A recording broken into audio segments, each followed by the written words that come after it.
ராணிப்பேட்டை மாவட்ட ஆட்சியர் அலுவலக கூட்டரங்கில் உலக மாற்றுத்திறனாளிகள் தினத்தை முன்னிட்டு மாற்றுத்திறனாளிகளுக்கு நலத்திட்ட உதவிகள் வழங்கும் நிகழ்ச்சி நடைபெற்றது. இந்நிகழ்ச்சியில் மாநில கைத்தறி மற்றும் துணிநூல் துறை அமைச்சர் ஆர். காந்தி மற்றும் மாவட்ட ஆட்சியர் சந்திரகலா ஆகியோர் பங்கேற்று 115 பயனாளிகளுக்கு 42 லட்சம் மதிப்பிலான நலத்திட்ட உதவிகளும், அரக்கோணம் பகுதியைச் சேர்ந்த 28 மாற்றுத்திறனாளிகள் பயனாளிகளுக்கு வீட்டுமனை பட்டாக்களும் வழங்கினார்கள். முன்னதாக மாற்றுத்திறனாளிகள் மற்றும் மன வளர்ச்சி குன்றிய மாணவ மாணவிகளின் கண்கவர் கலை நிகழ்ச்சிகளும் நடைபெற்றது. இந்நிகழ்ச்சியில் பேசிய அமைச்சர் ஆர். காந்தி, மன வளர்ச்சி குழந்தையை பராமரிப்பது 1000 குழந்தைகளை பராமரிப்புக்கு சமம் என்றும், ஆசிரியர்களுக்கு எவ்வளவு ஊதியம் கொடுத்தாலும் அது வெறும் 0 எனவும், அவர்களது பணி மிகவும் உயர்ந்தது. ஆகவே ஆசிரியர்களின் கால்களை நாம் அனைவரும் தொட்டு வணங்க வேண்டும் என நெகிழ்ச்சியாக பேசினார். ராணிப்பேட்டை மாவட்டத்தில் ஆற்காடு, அரக்கோணம், சோளிங்கர் மற்றும் ராணிப்பேட்டை ஆகிய 4 சட்டப்பேரவை தொகுதிகள் உள்ளன. இந்த தொகுதிகளுக்கு தேர்தலின் போது பயன்படுத்தும் மின்னணு வாக்குப்பதிவு இயந்திரங்கள் ஆற்காடு வேளாண்மை ஒழுங்குமுறை விற்பனை கிடங்கில் பாதுகாப்பாக வைக்கப்பட்டுள்ளது.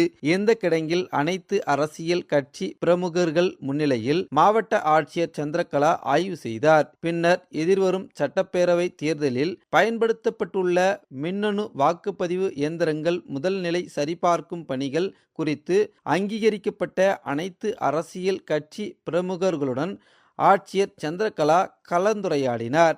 இதில் மின்னணு வாக்குப்பதிவு இயந்திரங்கள் சரிபார்க்கும் பணி டிசம்பர் 11ஆம் தேதி தொடங்கி 1 மாதத்திற்கு தினசரி காலை 9 மணி முதல் மாலை 5 மணி வரை நடைபெறும். இதில் பெங்களூரு பெல் நிறுவன பொறியாளர்கள் ஈடுபட்டுள்ளனர். இயந்திரங்களில் ஏற்கனவே பதிவான வாக்குகளை அழித்து ஒவ்வொரு இயந்திரத்திலும் மீண்டும் 1500 வாக்குகள் பதிவு செய்து சரிபார்க்கப்படும்.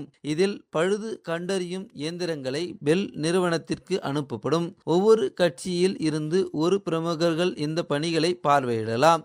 அதற்கு அந்தந்த கட்சியில் இருந்து பரிந்துரை கடிதம் பெற்று வழங்க வேண்டும். அனுமதி கடிதம் வழங்குபவர்களுக்கு மட்டுமே பணிகளை பார்வையிட அடையாள அட்டை வழங்கப்படும். இந்த பணிகளை நடைபெறும் இடத்தில் பார்வையாளர்கள் கைபேசி கொண்டு வர அனுமதி இல்லை. இந்த பணிகள் முழுவதும் வீடியோ பதிவு செய்யப்படும். இந்த விதிமுறைகளை பின்பற்றி அரசியல் கட்சி பிரமுகர்கள் இயந்திரங்கள் சரிபார்க்கும் பணியில் பங்கேற்கலாம் என ஆட்சியர் சந்திரகலா தெரிவித்தார். ராணிப்பேட்டை மாவட்டம் அரக்கோணம் INS ராஜாளி கடற்படை விமானதள வளாகத்தில் உள்ள ஹெலிகாப்டர் பைலட் பயிற்சி பள்ளியில் 105வது ஹெலிகாப்டர் பைலட் பயிற்சி நிறைவு விழா நடைபெற்றது. இந்நிகழ்ச்சியில் சிறப்பு விருந்தினராக இந்திய கிழக்கு கடற்படை கட்டளையின் கொடி அதிகாரி தலைமை தளபதி வைஸ் அட்மிரல் சஞ்சய் பல்வா பங்கேற்று கடற்படை வீரர்களின் மிடுக்கான அணிவகுப்பினை திறந்த வாகனத்தில் சென்று பார்வையிட்டார். பின்னர் 300க்கும் மேற்பட்ட கடற்படை வீரர்களின் வண்ணமிகு அணிவகுப்பு மரியாதையை ஏற்றுக்கொண்டார். தொடர்ந்து ஹெலிகாப்டர் அணிவகுப்பும் நடைபெற்றது. இதில் 21 வாரகால தரை மற்றும் வான்வழியில் கடுமையான ஹெலிகாப்டர் பைலட் பயிற்சி முடித்த 16 வீரர்களுக்கு வழியனுப்பு விழா நடைபெற்றது.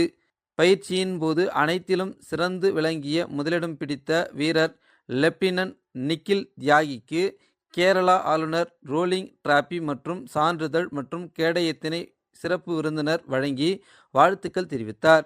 பின்னர் இந்த நிகழ்ச்சியில் பேசிய அட்மிரல் சஞ்சய் பல்வா, விமான கடற்படை நவீன எதிர்காலத்திற்கு ஏற்றாற் போலவும் போருக்கு தயாராக இருக்கும் படையாகவும் தற்பொழுது நாட்டிற்கு விமானப்படை முக்கிய அங்கமாக திகழ்கிறது.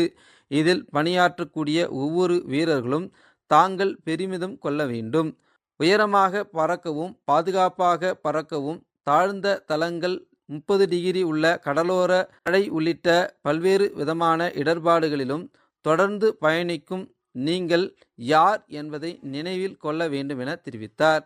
இந்த விழாவில் ராணிப்பேட்டை மாவட்ட காவல் கண்காணிப்பாளர் ஐமன் ஜமால் உட்பட பயிற்சி முடித்த வீரர்களின் குடும்பத்தினர் மற்றும் கடற்படை அதிகாரிகள் என பலர் கலந்து கொண்டனர்.